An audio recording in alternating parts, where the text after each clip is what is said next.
পূজার প্রস্তুতির আরো খবর জানাতে চাই, বিষয় জানাতে খুলনা থেকে যুক্ত হচ্ছেন বিল্লাল হোসেন সজল। সজল, আমি বুঝি নির্মাণের শিল্প, সালাম স্টিল বোঝে ডিউরেবিলিটি। সালাম স্টিল, মোস্ট ডিউরেবল স্টিল।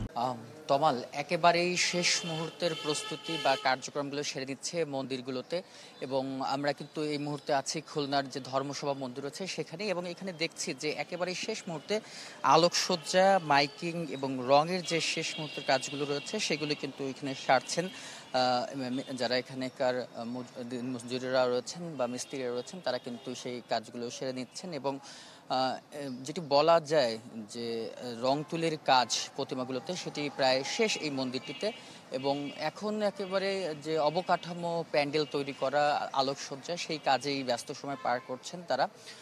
এছাড়া বলা যায় যে খুলনা মহানগরীতে এবারে 120টি মন্দিরে দুর্গোৎসব হচ্ছে, এবং জেলার যে 9টি উপজেলা রয়েছে সেখানে আর বাকি 860, মোট বলা যায় 980টি মণ্ডপেই এবার দুর্গাপূজা অনুষ্ঠিত হবে। এবং পুজোকে কেন্দ্র করে খুলনার যে বাজারগুলোতে যেমন জাঁকজমক দেখা দিয়েছে, কেনাবেচাও বেড়েছে, এবং হিন্দু ধর্মাবলম্বীদের মধ্যেও যে উৎসবের আমেজ সেটি কিন্তু বিরাজ করছে। পাশাপাশি আইন শৃঙ্খলা রক্ষাকারী বাহিনীদের পক্ষ থেকে কিন্তু টহল সেটি কিন্তু জোরদার করা হয়েছে। আমরা দেখেছি গতকাল রাতেও বাংলাদেশ নৌবাহিনীর পক্ষ থেকে যৌথ বাহিনীর অভিযান পরিচালনা করা হয়েছে। পাশাপাশি র্যাবও মন্দিরগুলোতে আসছেন এবং তাদের যারা প্রহরী রয়েছে তাদের সঙ্গে কথা বলছেন এবং পূজা উদযাপন পরিষদের সাথে কথা বলছেন।